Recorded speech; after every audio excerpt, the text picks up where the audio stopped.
You're watching The Local Story, Summer Edition. Now, here's Ross Becker.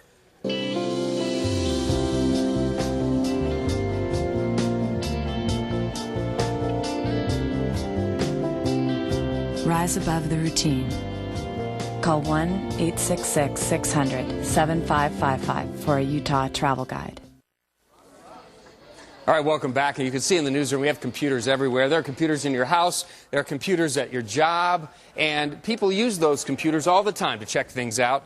Your kids are doing it too. And we've talked about MySpace.com so often. And many times parents don't know what's going on MySpace. They don't know what their kids are doing on MySpace. And unfortunately, we've had too many stories where connections are made, kids to, unfortunately, pedophiles and other people, child molesters on MySpace that end up in tragic stories. So we thought we'd talk to somebody today who maybe can help us a little bit with that. Michael Edelson, how are you? Great. Welcome to the Channel 4 Newsroom. Thank you, Ross. You are the founder of something called BeNetSafe. It's a website, but it's also a service. And how can this help parents track what their kids are doing on that notorious site now, MySpace, or any site? Well, I think that it's very important for parents to parent their children on the internet. You know, when we were kids, we were taught to stay away from the creep in the park offering candy. Exactly.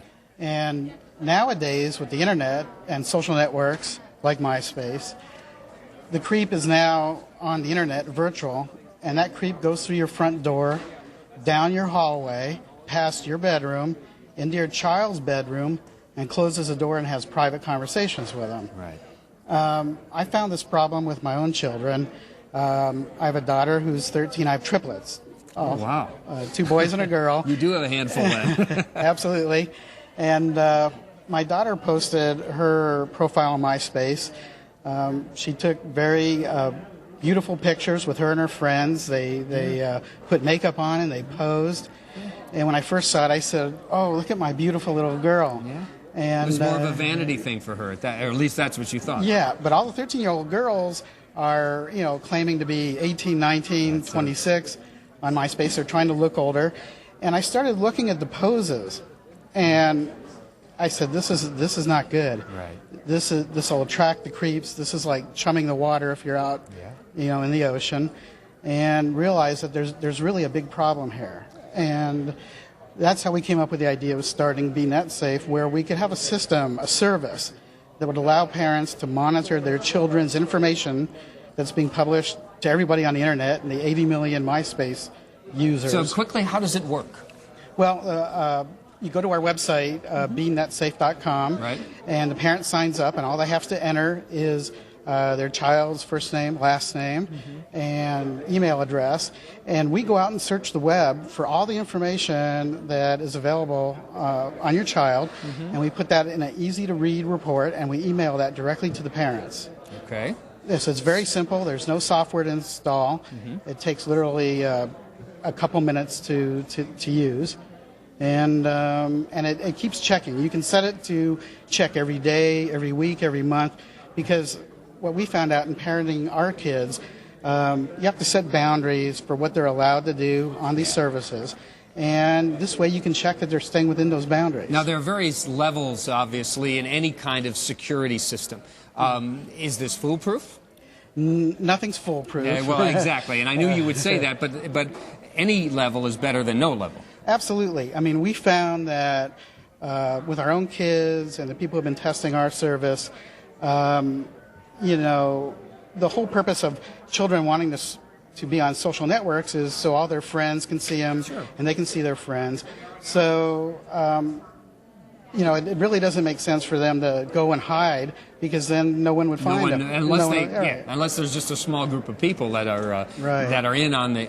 By the way, we're talking with Michael Edelson, the founder of BeNetSafe.com, a service to help you patrol MySpace.com. And the other question that I guess I have is that if a child is on this site and uses fake names, false names. We had that instance just recently where a young girl, her dad told her not to be on there, and she went back on and posted under a different name. Are there ways to police that, or is that where the parents come in? Well, there's ways to police it, because our system doesn't just go out to MySpace. It's going out to or in a few weeks, we're going to be going out to Zanga. We look at search engines. We're looking at the whole internet. And we also look at instant messaging sites as well. And the idea is once we get a hit on one piece of information, typically there's many clues that lead you to alternate IDs. So we're able to triangulate in on these different IDs and find the child.